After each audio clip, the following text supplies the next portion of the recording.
We are all growing and evolving at different paces. My life has been very turbulent and it's been quite messy.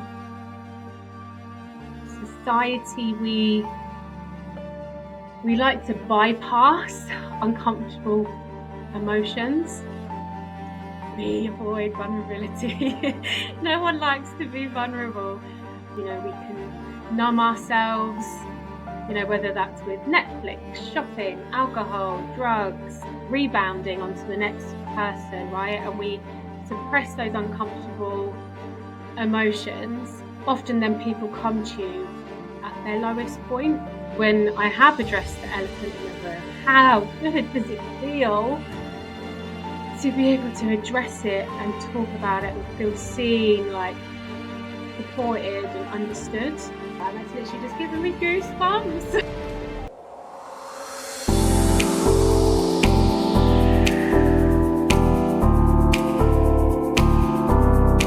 Welcome to Coaching Conversations, the show where we dive into the inspiring stories of innovators, coaches and change makers who are transforming lives and pushing the boundaries of what's possible. I'm your host, Coach Ellen Mai, and today's guest is Danielle Robins, and she's got a powerful and deeply personal story to share. Danielle grew up in a troubled household with an emotionally unavailable, abusive alcoholic father. At 12, she chose to live with him after her parents' messy divorce, drawn in by his attempt to be the cool dad. By 16, she was kicked out, beginning a difficult journey to rebuild her bond with her mother. At 20, Danielle took charge of her life, embarking on a global journey of healing through yoga, meditation, and holistic practices. Now a qualified coach, she empowers others to heal relationship wounds, redefine their stories, and reclaim their lives.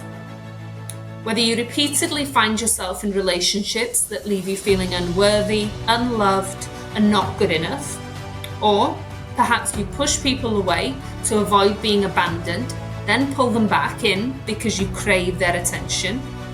Maybe you've started to notice the same problems coming up again and again with different people.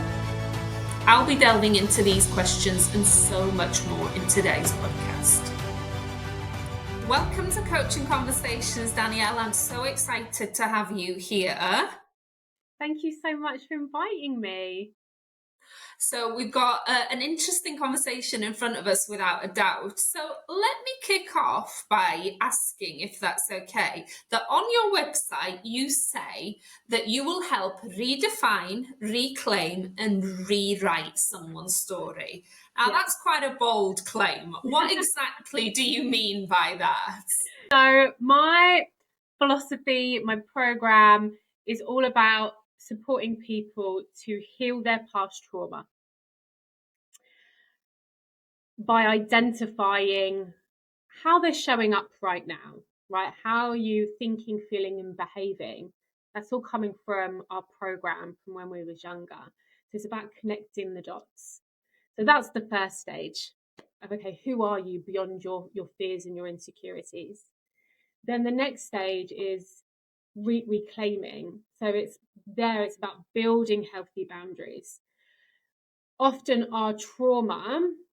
with our trauma, we have destructive coping strategies to protect ourselves that aren't serving us. So it's okay, identifying that and how can we create new healthy coping strategies. And that often shows up in our boundaries. And then it's about cultivating a secure, healthy, loving relationship with yourself and others. And that's when it comes down to rewriting your story. Does that make sense? Absolutely, yes. But I think what I really want to do is go back even a little bit further and find out how you decided that being a relationship coach was the path for you. Because correct me if I'm wrong, this wasn't your first niche, so to speak. And as coaches, we're always being told to pick a niche, aren't we? But that you evolved into becoming a relationship coach. Is that right? As you know, when you go and get your coaching qualification, it is about niching and look back at your own story, right? What is it that you've experienced in your life and what are the things that you've overcome?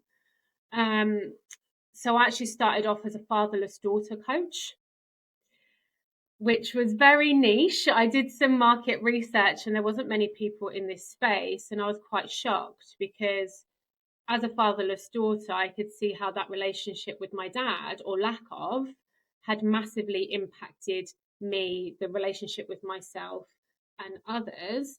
And as I looked round at my friendship circle, and even wider than that, I was actually quite shocked. I was like, wow, like everybody that I know is actually a fatherless daughter. And when I say fatherless daughter, just to classify what I mean by that, is if you grew up with a father who was emotionally unavailable, physically absent, or abusive, you didn't get your essential needs met from that father figure. So that was where I started, and the response that I got when I was going through that sort of development in building my business and talking to people about, okay, this is what I'm going to do. These are the people that I want to support. Everyone was like, oh my God, I know so many people that would benefit from getting that support. Just the awareness piece, right? Of like, this is why you are showing up the way that you are. There is a reason and it's not your fault, and you can heal it. You can change it. As I got further into exploring my niche and more so attachment styles, I was able to dig a little bit deeper and get even more refined in my niche. So, are you familiar with attachment styles? If you can explain it to our listeners as well, that would be wonderful. Yeah, so there's 4 attachment styles. Secure means that you can show up. Maybe I'll start off backwards. That will be probably easier. So you've got anxious attachment style. Okay, so if you've got an anxious attachment style, it might have been the case that you grow up with parents that were a little bit unpredictable in terms of them fulfilling your needs. And when I talk about needs, I'm talking about essential needs. So these are praise, presence, protection, and provisions.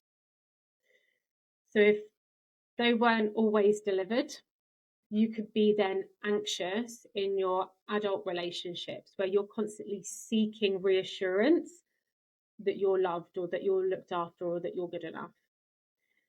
Then you've got avoidant attachment style. So your parents, when you were younger, could have been a little bit emotionally unavailable, could have left you to your own devices. Therefore, you're going to grow up feeling like you can't depend on people, you can't open up, because that wasn't how you was taught to be when you were younger. Okay, so you're going to be a bit more closed off and reserved to protect yourself. Then you have disorganized attachment style, which is a mixture of both anxious and avoidant. So this might be where you play hot and cold. You might be leaning in 1 minute, seeking that reassurance from somebody, and then they might come close and give you that reassurance, then you might back off in fear of getting hurt. And then you have secure, which is probably more self-explanatory, where you're showing up, your self-worth, and you're not looking outside of yourself. Thanks so much for explaining that. I'm sure some people listening are thinking, oh yeah, I think I've got a little bit of that, perhaps a little bit of that as well. So thinking about those now then, and the way that you went back and kind of investigated or delved into those, what was your journey? So I had a bit of a breakthrough moment because I was nomadic for 3 years. And I've always actually been very fiercely independent. I've always struggled to ask for help, always felt like I couldn't rely on people. I left my home as soon as I was 18. Haven't kind of been back since. I've always just done my own thing. I was also a high achiever. I was always looking for validation externally. And I realised as I was looking back at my life that I was disorganised. I had both traits of anxious and avoidance. And I think that me being a nomad for 3 years was a huge part of me not being dependent on anyone or anything. And it didn't make me happy. Like at the end of those 3 years, even though I've actually done quite a lot of healing on that journey, I remember standing on a beach in Kerala in India, knowing that I had to come home because this wasn't working for me. You know, that constant like stimulation and change was no longer filling that internal void. I had to go and do the work. This avoidance, this coping mechanism of running away and escaping and distraction, like I had to heal that. So that's when I realized, and I've also struggled in my relationships. You know, I had a lot of walls up when I was away as well. So I did a lot of research and I spoke to like 50 plus nomads, and the research was really telling. Like there was such a strong correlation between people choosing this unconventional lifestyle and also growing up in dysfunctional, broken homes, and then also struggling in their relationships. So they're choosing this really exciting lifestyle, yet deep within them, there's this feeling of disconnect. You know, there's this internal void that can't be filled. And then that's where my program of the Nomadic Heart Project was born. So just so I'm clear at this stage then as well, Danielle, are we talking about relationships with everyone, or are we focusing on romantic relationships? Is this the relationship you have with everyone in your life? Yeah, so your attachment styles, it even shows up with, you know, the way that you attach yourself to materialistic things. It's not just with romantic relationships, but in terms of my program and the clients that I'm working with, and kind of my messaging, my focus is definitely around the relationship with yourself first and foremost, and then the relationship with others, romantic. Okay. Yeah. So communication, I guess, is one of the key things in any relationship.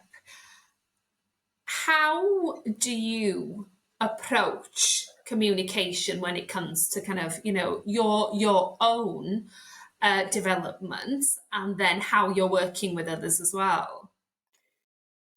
Yeah, so communication is a big piece, especially if I look at, again, if we're tying everything back to attachment styles. If you're anxious, you're going to be constantly needing reassurance. If you're avoidant, you're going to be withholding. And it's really telling because most people that I work with don't have awareness of their communication style from the beginning, right? So they don't know how to fix it if they're not aware of how it's broken in the first place. And I've got lots of different communication models that I bring in to help give my clients that awareness. The most powerful one is ego state. Are you familiar with ego states? No, if you can please explain. Yeah. So we all have them, ego states, and they're broken down into 3 areas. So you've got your parent ego state, your adult ego state, and your child ego state. And what is fascinating is when you start to understand when you are showing up in these 3 different ego states, you can understand the dynamics and the roles that are playing out. So when you show up as parent, typically the person that you're speaking to will then show up as child, and vice versa. We step into these roles. And what's more interesting is when, again, my clients, because they've got insecure attachment styles, it's coming from childhood trauma. So often these voices that show up aren't ours, they're our parents. Or we're going back to our inner child. We're going back to wounds that are unresolved. So it's really telling when you can give someone this tool and like the awareness that they haven't had before.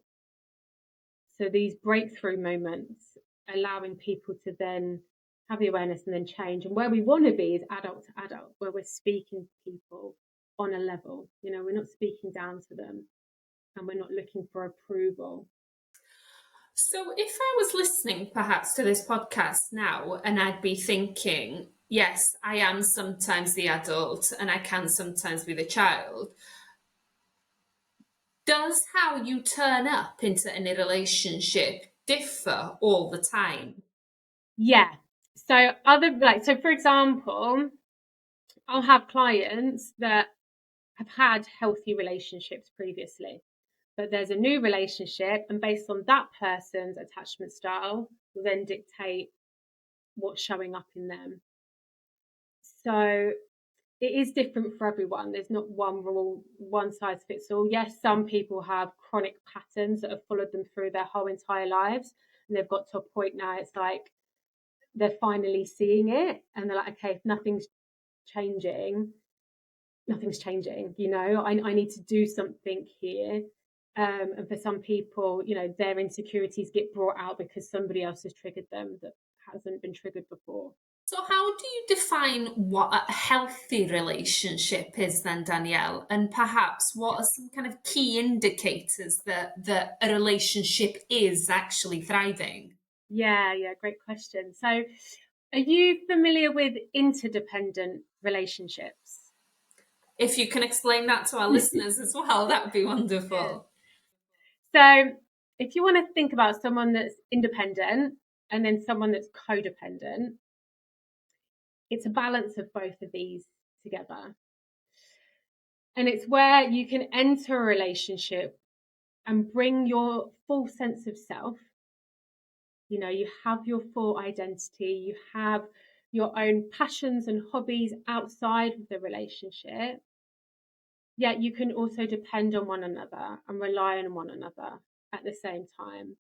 So, and then of course, on top of everything else is, being able to be authentic and vulnerable and have good communication and healthy conflict resolution and intimacy and connection and all that good stuff. But yeah, interdependence is something that I talk to my clients about, is that that's really what we're striving for.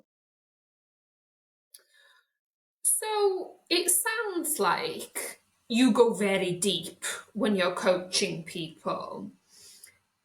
If, let's say, someone listening thinks, okay, actually, I'm reflecting a little bit on my relationships now, and I'm thinking maybe someone like Danielle would be the coach for me. How far do you go back with people? Yeah, so I do go back. Obviously, as a coach, like, we're not therapists, right? There is a line. However, because of the work that I do, and I am looking at our child, when I'm looking at childhood trauma with clients, it's an important piece of the puzzle to connect the dots. I trained as an EFT, matrix reimprinting therapist, to ensure that I am qualified to support people in that space and to be able to go back and heal big traumas, little traumas. But which is even more interesting with EFT and matrix reimprinting is that we don't necessarily even have to unpack it and talk about it. I know a lot of my clients who are avoidant don't like talking about their feelings. They don't like going back to the past. And with that healing modality, you don't need to. We can give your trauma a color, a shape, and we can do a lot of it in your own head. Like, you don't need to speak to me about it. We can go back to those past events, and you can keep it, and I can just guide you. And that's the beauty with this type of healing modality. So, you've just qualified as well in embodiment coaching. So, tell me a bit more about that then as well. Yeah, so embodiment is such a powerful tool to be able to like shift states and traits. So just to elaborate a little bit on that, like a state would be a stress response, which is fight, flight, freeze. And a trait would be being a people pleaser or being avoidant. Now, when you embrace those qualities, they actually have very heavy, significant embodiment. If you think about that and how that shows up in our body. So I can support clients not only cognitively in terms of, what are their thought processes that are making them think and then act a certain way and creating the results that they're seeing in their life, It's about, okay, well, what is showing up in your body? Because 20% of our brain is sending signals over our body. 80% is coming from our body. So body's top up, 20% is bottom down. So I'm able to work with people holistically. So then we can look at your embodiment that's going to support you to show up in a different way.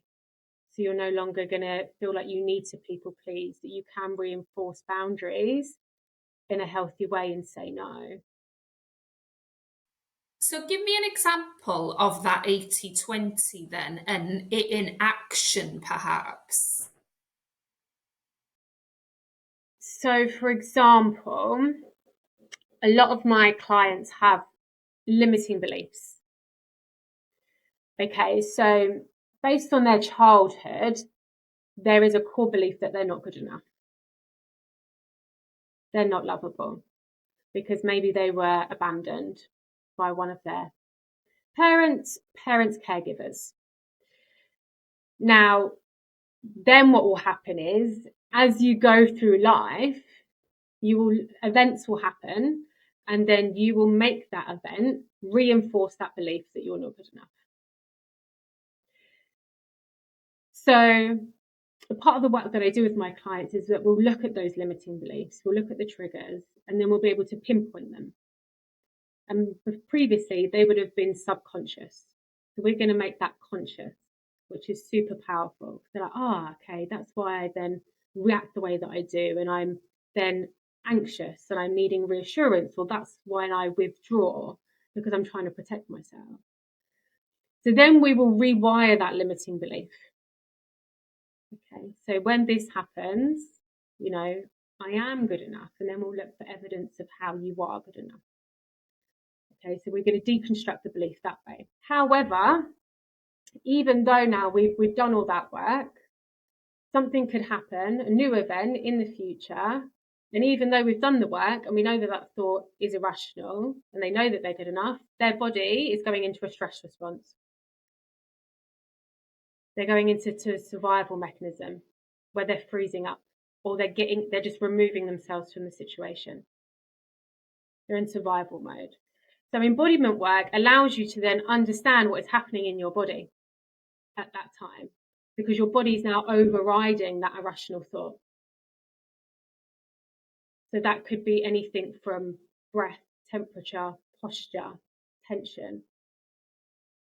It's like, okay, well, how do we then work backwards and do the opposite of that? And then we'll use like visualization tools and mantras. And typically, like if it's like a flight response, for example, there's this need to like remove yourself and flee. Okay, what if we can do some grounding and centering tools and regulate your nervous system? And you can maybe talk to somebody about how you're feeling that can then like help work with that stress response rather than letting that control you. So the two things that really stood out for me there were the flight and then the survival as well. And I'm sure that people listening to this podcast will be thinking, that's me on a daily basis. It could either be flight, survival, it can be a combination of both. And it can often be just a small thing that might trigger these feelings. In terms of kind of that survival mode then as well, do we all experience that regularly?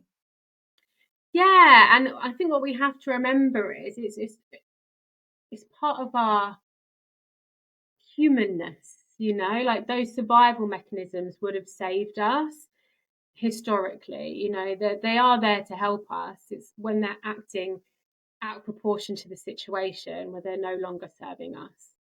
So it's understanding, am I acting in proportion right now to the situation, or is this a trauma response that I'm having? And then having the tools just to be able to center and regulate your nervous system is so important. It's taking that control back, which is so important. And then with EFT and Matrix, then we can go in and heal that past trauma. And release it, because it's essentially an energetic block within your nervous system that's being triggered, and you're getting catapulted back to wherever that trauma originally existed. Maybe it's your 5-year-old self. So is this individual to everyone how you work and implement tools? Or for someone listening, could you perhaps give them a tip that would perhaps help everyone? So depending obviously on your stress response, there's different ways to regulate your nervous system, whether you want to upregulate or downregulate. And I do, on my social media, I share lots of different ways to self-soothe. And I do provide a variety of different ways. I mean, there's just so many out there.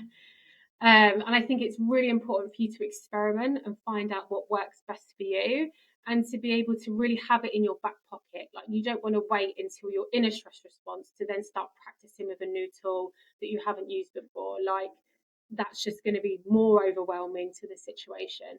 You want something that you know how to use and just be able to implement it there and then. So, like, really integrating it and practicing it in your day to day when you're not necessarily in that stress response, so that you're ready and prepared. Can I ask what you do when this situation comes up for you? Yeah, tapping is my go-to. So obviously the tapping routine, the full thing is like this. This is like a fast track version. But obviously, if you want to do discrete EFT, is something that's really useful that I give my clients. So it would literally just be tapping on your nail beds, and you could even do it with just one hand. So, for example, if you was in a meeting, you could just underneath the table tap. So just tapping your fingers, yeah? So it's essentially it's acupuncture without the needles. Okay. And you can go from, clients will come in on a scale of 1 to 10, 10 stressed. After some rounds of EFT, they're down to a 0. I was gonna say, then you've got like box breathing, and yeah, scanning your body, I think, and releasing tension is also something that's really effective. I do that quite a lot for my clients. Often we hold a lot of tension in our bellies, in our shoulders, in our jaw, in our eyelids. Just going through and taking moments to deliberately relax them is a really effective one as well. How important then is it when you're working with people to get them to understand that connection between mind and body? To be honest, it's really important. That's why I've trained and got qualified in these different areas. So I am working holistically. I don't necessarily need my clients to believe in it or fully educate them in it for them to be on board. And that's the beauty of it. Like, I don't need you to buy in. I don't need to persuade you. You just need to experience it. So as and when within our sessions it comes up and I feel like, okay, this is what I feel like you'd benefit from, I'd always ask for permission and just ask them to kind of just trust the process and let them experience the benefits for themselves. Excellent. And that's the measure of a good coach, isn't it? So let's move on to personal growth then, if that's okay. So how does individual personal growth impact the relationship, and how do you help clients balance that their own personal development with relationship goals as well? Because relationships obviously tend to be a two-way thing. But I guess that you have to work with the individual first before that they can then embark on any kind of successful relationships or meaningful, or correct me on what the right term would be. Yeah. I mean, I think that's a big part of interdependent relationships as well, is that you are constantly working on your own growth and dealing with your own shit, like, as an individual. And the thing is, we are all growing and evolving at different paces, right? And I think this is where, again, having good communication between you and your partner is really important. And I think being in a place of acceptance, sometimes you will grow at a different pace, at a different time, in a different direction to your partner. And then it's about coming together to understand, are your goals and values and vision still in alignment with one another? If not, is there compromises? Are there deal breakers? And sometimes just having to accept that maybe that person was an incredible chapter of your book. I'm personally not a big believer in marriage, and that because you've signed this contract, that means you have to be with this person forever. I just don't think it works. I think if we were just to appreciate and value people where they're at and where you're at right now, we would have more successful relationships. So you work with nomads, for example, in terms of their relationships. Is there a pattern amongst nomads that their relationships are perhaps not going in the same or the right direction because they've moved away? Typically, the nomads that I'm working with are single. You know, they haven't left relationships behind. They're not in relationships. I do have some that are, you know, they're navigating struggles in their relationships, for sure. But the majority of people that are avoidant, they're workaholics. They can create initial sparks and connections, no problem. But it's cultivating those deep, meaningful relationships that they struggle with. And typically that has been a pattern in their life. So moving on from those deeper, meaningful relationships now then, and in a world where people swipe right or swipe left or whichever one it is, you can tell I don't use it, whichever it is, that when relationships, you know, are quite easy to come by on whichever level you want to find a relationship, whether it's just meeting someone once, whether you want to actually find love with them. My question is really, the world has become a really small place in terms of the possibility to make relationships. Does, though, that endless possibility make it more difficult to create those deep and meaningful relationships you were talking about? I think it does depend on the individual's intention of how you're showing up. And I think getting clear and honest with yourself about your intention on those apps. I mean, for my digital nomad remote worker clients, I think apps are great. You know, you can go from location, tap into a community, find like-minded people and connect. And then obviously sustain, you know, relationships over time, long distance, and reconnect again. Great. But also, I think they have their disadvantages where you have so much choice, and that whole mentality of it's like, oh, on to the next one. And I think for avoidant people, it can really feed into that because you think you're getting connection because there's this superficial, quick fix buzz, and it's so easy to then just move on and avoid getting, having real intimacy.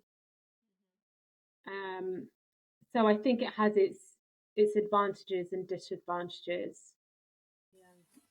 And what about people who perhaps communicate with people online because they would openly admit that they're a little bit lonely and that talking to someone, let's say via an app, whether it goes any further or not, is fulfilling or filling a void in their life as well. Is that okay in your eyes as a coach? Or, you know, is it up to the individual and what's right for them? Or is it something that should be avoided because it is doing something and trying to fix something from the past? Connection is better than no connection. You know, loneliness kills people. And we all have a different baseline, right, of where we feel comfortable and what is our comfort zone and outside of our comfort zone. Ultimately, it could be a superficial connection, and obviously what we want is a quality connection, but that's something that we can build on and grow on. But I think it's an important question for someone to ask themselves in terms of that self-inquiry is, what is stopping me from taking this from an online conversation to a face-to-face interaction? You know, what fears and insecurities are showing up there, and what's the long-term impact of that? Really good question. So if we opened up any social media platform now, we'd probably see the word self-love come up time and time and time again, because it's, you know, the it word of the moment, that it's important to look after yourself, put yourself first, all of this. But when it comes to maintaining self-love in any kind of relationship, whether that's with a colleague, a romantic relationship, even with your family as well, how do you help people cultivate that self-love within that relationship dynamic? Yeah, it is so important, actually. Again, going back to interdependence and bringing your strong sense of self. Like, if you're lacking self-love, you're going to be looking for that externally, and then you're going to have a relationship dynamic that's imbalanced, right? So really understanding the importance of self-love and the impact in terms of awareness piece is the first step. The second thing that I help my clients do is really identify what their self story is. Like, how do they perceive themselves in the world? You know, what are your thoughts? What are your beliefs? How do you perceive other people perceiving you? Now, based on past events and the things that we've gone through, we either have a positive self story or a negative one. So actually one of the first things that I do with my clients in terms of like an introduction, you know, we've committed to working with each other. We've got a first session booked in. We have like a 2-week gap just in terms of preparation, is writing down their life story.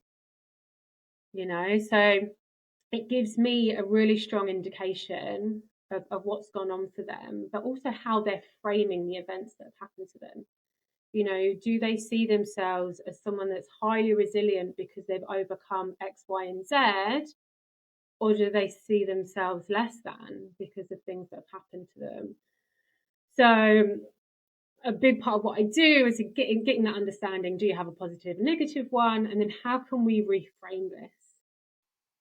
And do people tend to have a rose-tinted view, or do they downplay things generally on the whole? It really does vary. For a lot of people, it's quite an eye-opening exercise because it's something that they haven't done before. And then to really unpack it as well. I can't say that there is one rule there. Apart from, yeah, I would say people downplay the trauma that they've had because that becomes your normal. So I don't think people realize, based on their upbringing, the impact that it's had on them. That's usually quite sharp when they can connect the dots. How often do you see people masking, let's say, their life story with almost their career? Because it's something that I see quite a lot when I'm working with people and I'm asking them to do a similar task. It's almost as if they're reading out their CV to me. They said, you know, in 1990 I achieved this, in 2004 I moved on to this, and I did this, and I will ask them something slightly deeper then about their actual life. And they have to really reflect and then really think. Is that some kind of masking tool that we all do? Yeah, definitely for my clients, because they are workaholics and they're high achievers. It's like their status dictates who they are. That is their identity. But it's like, okay, but you're not a software programmer. That's not who you are. That's your job. So who are you beneath that? And that can be quite uncomfortable as we start to peel back the layers, because that's been such a massive crutch. You know, that has been where they focus all their time, energy, and focus to give them that sense of identity. And when you start to take that away from them, that is a scary but profound process.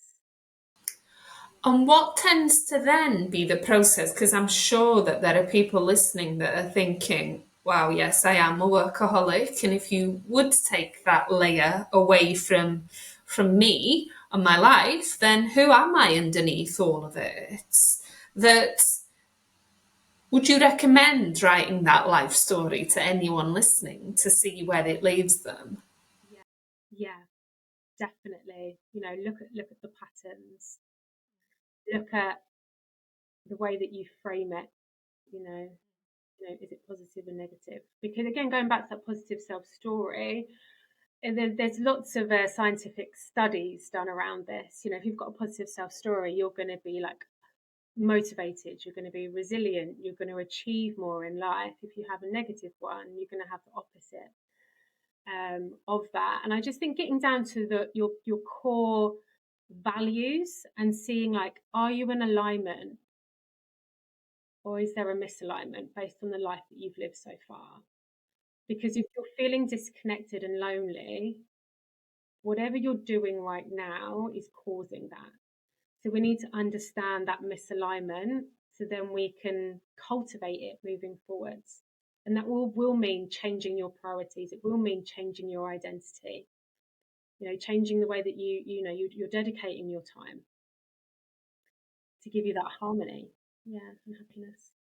So when it comes to working with your clients then, and a bit like a health scare, people often don't do something about their health until they have a health scare, for example, and then they're forced to do it.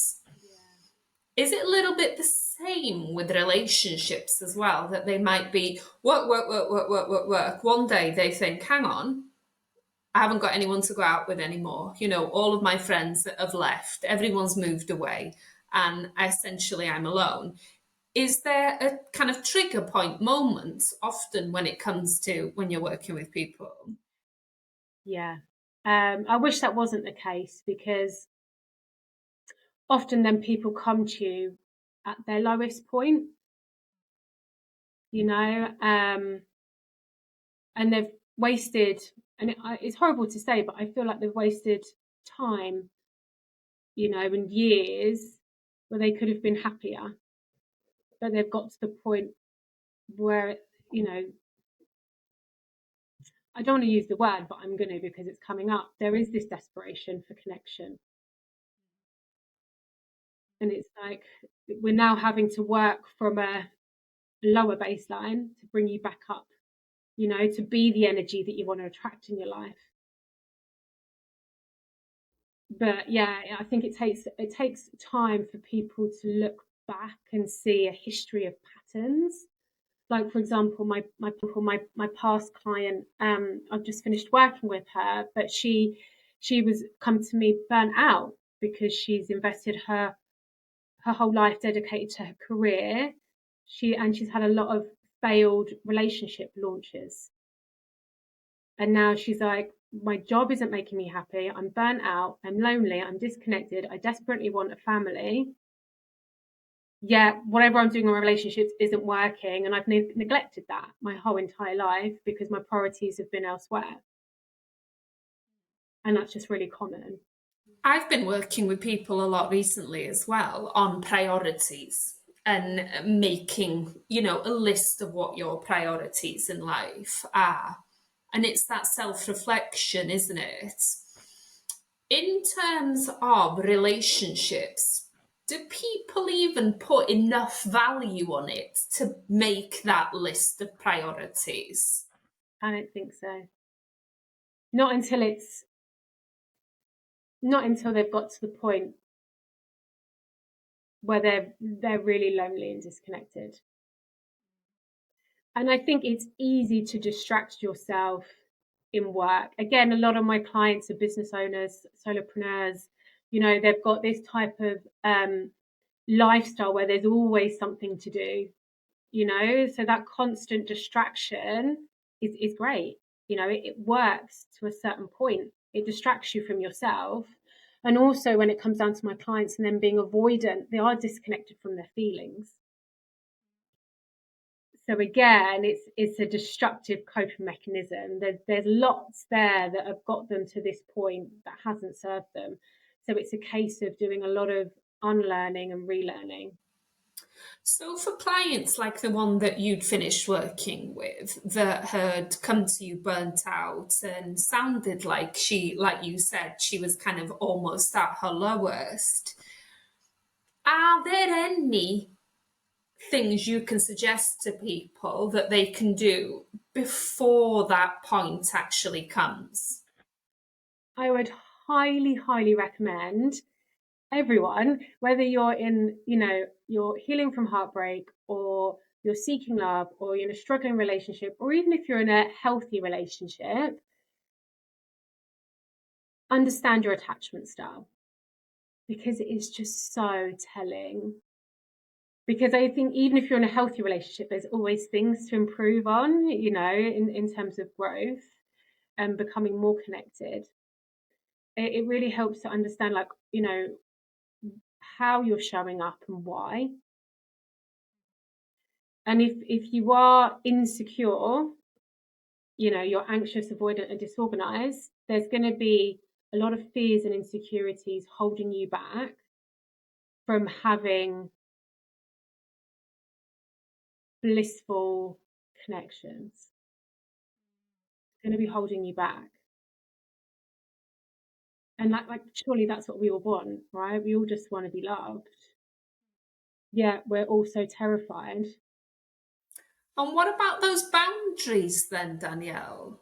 How do you clearly define your boundaries within a relationship, whether it's new, whether it's been going for 40 years, whether it's, 5 years long?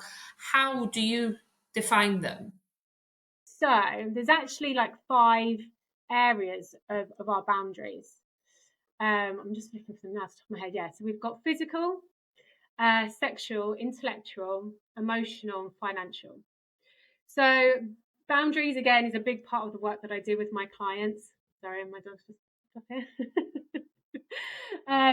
So I help my clients to understand, what is it that they're tolerating, and where do they have walls up. So on a scale of 1 to 10, we break down these 5 areas of boundaries in our life. And I'm like, okay, well, where are they too loose and too rigid? And what would it look like for you to have a healthy boundary in place in this area? And obviously we get really specific. And I think that's really important, because we all have different boundaries. So again, there's not one size fits all. But boundaries are so important, and again, it comes back to that interdependent relationship of where you can love yourself and the other person simultaneously. And there is that balance there. You're not losing yourself in the process, and you're not having to hold yourself back. And really finding that balance is really important. And how do you then work with clients, coaching them when they're going through some big kind of life transitions, let's say becoming parents, relocating perhaps, maybe going through a career change, even something traumatic? How do you, because relationships change, don't they, within those difficult situations? How do you help people cope when those external situations are affecting what's going on? So again, communication is so important, and being really transparent. I think when people go through these life changes, it makes them very vulnerable. We avoid vulnerability. No one likes to be vulnerable. And I think we have a tendency to pretend everything's fine. Yeah, the other person in the relationship knows everything isn't fine. It's not fine, yet there's this elephant in the room, right, that we're not talking about. And I'm not sure for you, but for me, when I have addressed the elephant in the room, how good does it feel to be able to address it and talk about it and feel seen, like supported and understood? And it's God, we're just all avoiding this elephant. Yet when we can face those uncomfortable conversations, it's just so worth it. So yeah, I use non-violent communication model as well. So it's all about, stating what the person's observing, really being able to express what you're feeling. And again, people struggle with this. It's something that I help my clients struggle. I can feel wheel because we've got such a huge range of emotions and they act like data. So when we can get more specific with how we're actually feeling, it's so telling because we can understand why, and then we can create solutions. And then understand, okay, well, based on what I'm feeling, what is it that I need? What is it that I maybe need from you as my partner to support me right now? And then a solution. So that's a nonviolent communication model that I'll use with my clients. So they've got a framework to support them, because often, say for example, there's a couple, and one of them has lost their job and they're going through a crisis, and there's a lot of fears and insecurities that are showing up, and they're not unable to process it and share it, and they're just pulling themselves away as a result. It would be so easy for the other person to blame them. You're making me feel isolated. We attack and we blame, and it obviously really damages the relationship. But if we could reinforce this model, it's going to create a place of vulnerability where the other person can then also share, open up, and come together. So it's a process of rupture and repair. And is it being able to give another person the time to think as well? I mean, I'm a big fan of Nancy Klein's work, Time to Think, especially within relationships as well. So is giving that time to your partner or whoever it might be, the time to speak and say their truth, important? We all process things and react in different ways. And I think it's about creating some ground rules and understanding you as an individual, like, well, how do I process things? What is it that I need? What does my partner need? Having that discussion, and then maybe creating some ground rules. Okay, when something does happen and we are triggered, you might want to deal with it now. I need maybe a day to process it so then I can talk about it in a clear and concise way. Can we just communicate what each other needs in that time, and then create a time and place where we can agree to come together and unpack it? Really understanding each other's communication styles is key in respecting that. That sounds so incredibly sensible the way you put it like that. So let's move on to perhaps healing then as well. And for someone that's either coming out of a relationship, potentially going through a divorce, and that they're looking at, healing themselves. How would you start working with someone that's going through that process? So, such an important process. And I think society, we like to bypass uncomfortable emotions. We can numb ourselves, whether that's with Netflix, shopping, alcohol, drugs, rebounding onto the next person, right? And we suppress those uncomfortable emotions because we just don't want to feel them. But it's such an important part, for you to be able to move on and process your healing. You need to feel them to be able to let them go. So yeah, I mean, for anyone, reach out to your support system, talk about it. If you can, get a coach, to be able to process the healing. For me, I like to support my clients holistically, so I'm supporting them on a cognitive level, as we mentioned before, embodiment, and the soul level, which is EFT and matrix, reimprinting, where we're going back to those past events and healing the trauma there. But I think it's also important to be able to look at that breakup as an opportunity, an opportunity to learn from, what worked well, what didn't, what can I do better, where am I accountable, and try and shed some light on the blind spots as well, because we all have them. And take the attitude of, I've learned from this. There'll be so much to learn from that you can then leverage onto your next relationship and make that better. And there will be a next relationship. What you're feeling right now, obviously, it's really difficult, but it is temporary. And it's just worth taking the opportunity to do the inner work to maximize your growth and your success in your next relationship.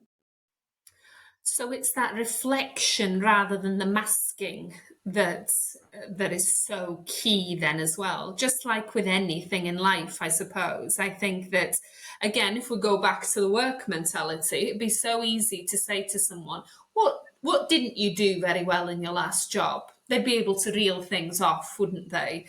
But if you ask the same thing for a relationship, you'd have to delve a little bit deeper, wouldn't you? Yeah, I mean, typically what you hear is, well, they did this, they did that, da da da da, psycho, narcissist, those buzzwords.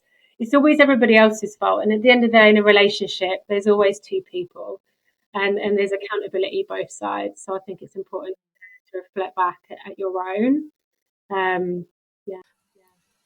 That leads me on perfectly to my next question then about relationship red flags as well. I sounded very Welsh when I said red there. Relationship red flags. Early signs and, key things that people should look out for potentially for when it gets too late. Inconsistency, I think, is a big one. Inability to regulate your emotions. If you've got someone that is flying off the handles, easily triggered. Inability to communicate, to actively listen.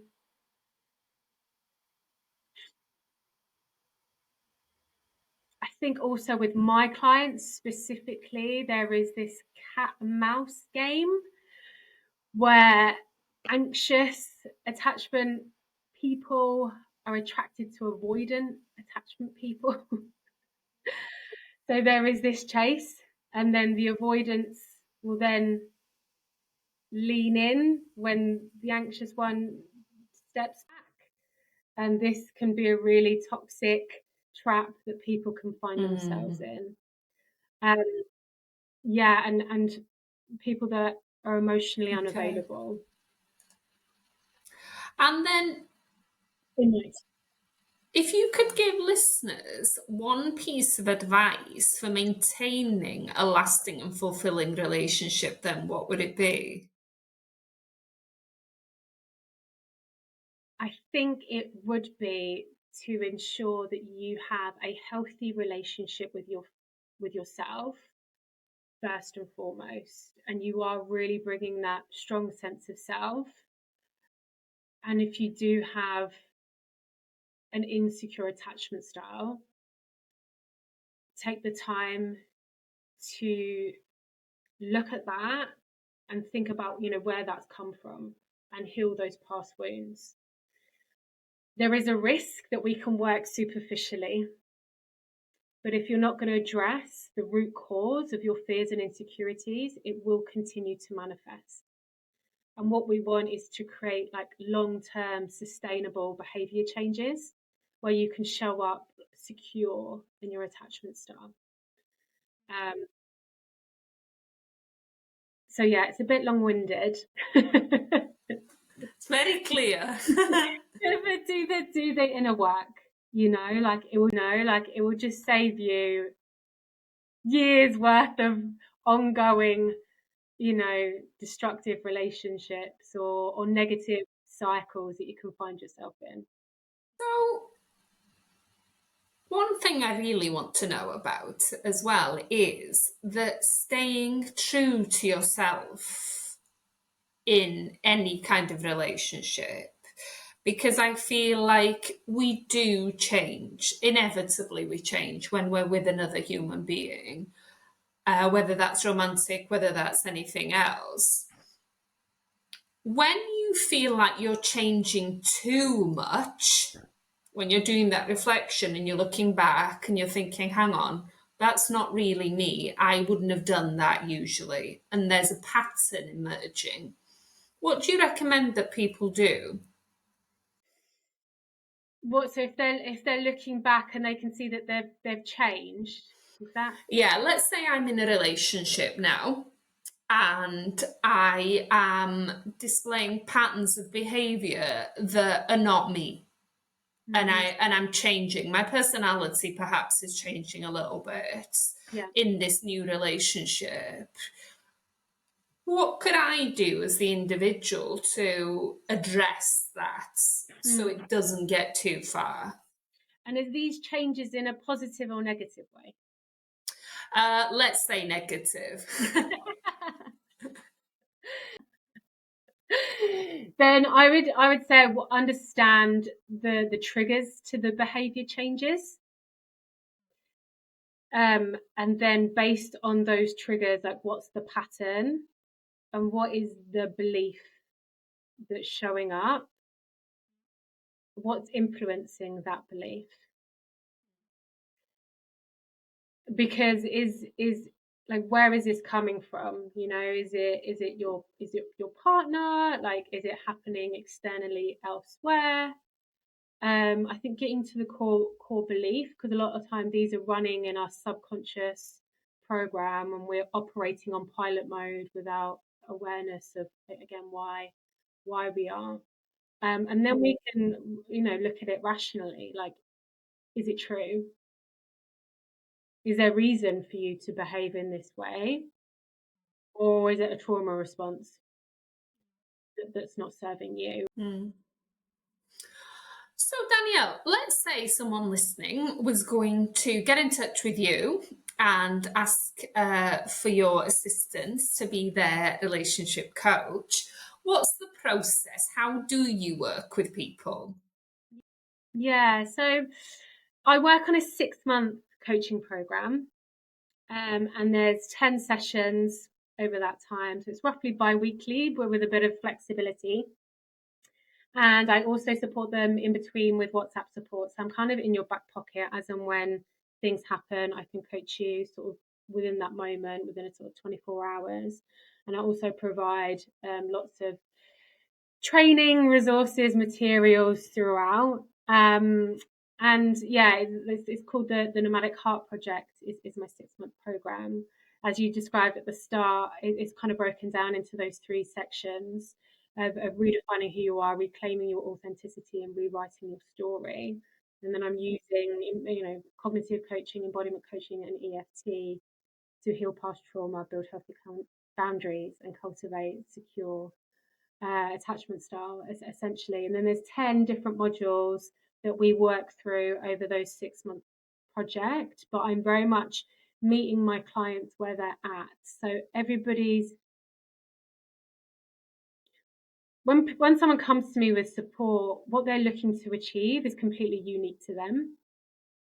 Even though I have a roadmap and I have a program that I've designed based on my market research based on things that people want support on and overcome, I tailor that journey based on that individual's needs.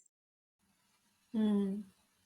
And then I presume that each coaching session that you have with any individual is completely tailored to them then based on their needs and their requirements. Yeah, exactly. I'm always just meeting that person exactly where they're at. You never know in a coaching session what direction it's going to go in.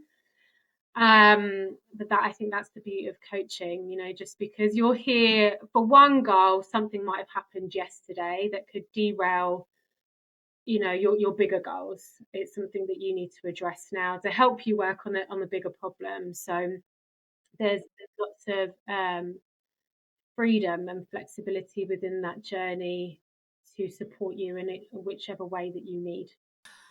So, for my last question, I want to talk about the importance of real life relationship then. And I mean by real life as opposed to AI relationships.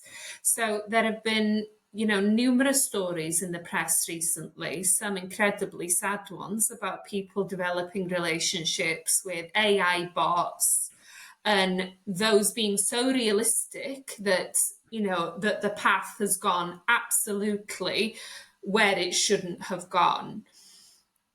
What is the importance of that real in-person relationship? Oh my god, I didn't know that. That's literally just giving me goosebumps. So sad. I mean, the future does scare me, to be honest, with AI, because I just think it can take over our humanness, right? And our humanness is to connect in real life and have eye contact and touch one another. Like, it is so important. And I feel like if we're not exercising those social muscles, we're going to lose them. We're going to lose our inability to physically to connect with one another. And I think, when you look back at COVID and what that did to society, and how so many people have now got social anxiety as a result, because they had those years taken away of physically interacting with another human being, it impacts us massively. And I think if you are struggling to do that and you're relying on a digital relationship, just know that you can overcome those fears and insecurities and those things that are holding you back. Like, just because you're feeling that way now doesn't mean that that's going to be forever. And we'll take it like one step at a time. But like the longer that goes on, the harder it will be. It'll be a bigger mountain to climb. Mm-hmm.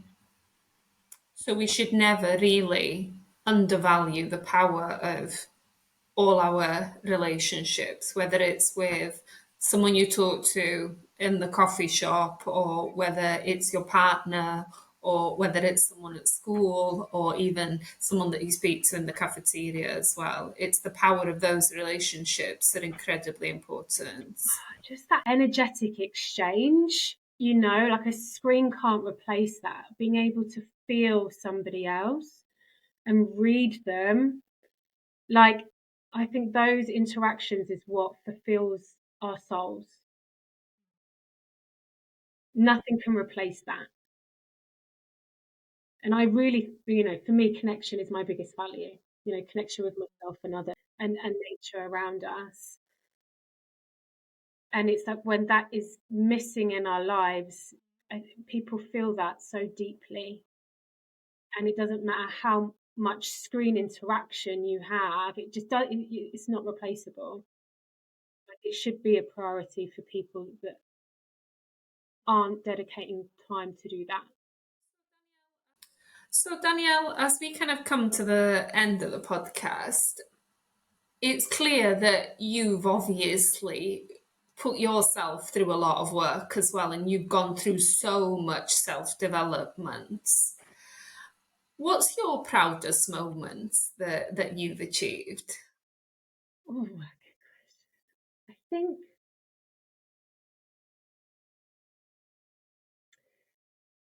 I think for me, my life has been very turbulent and it's been quite messy.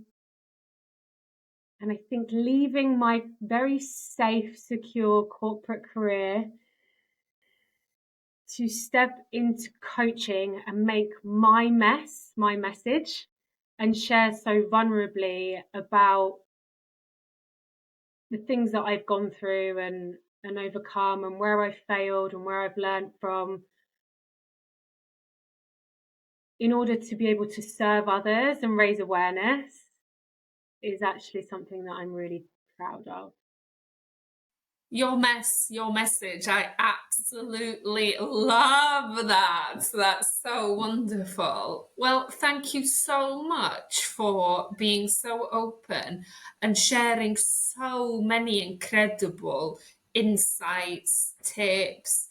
I'm definitely going to start writing my life story after we finish this call, and I'll try to be as honest as possible, I promise.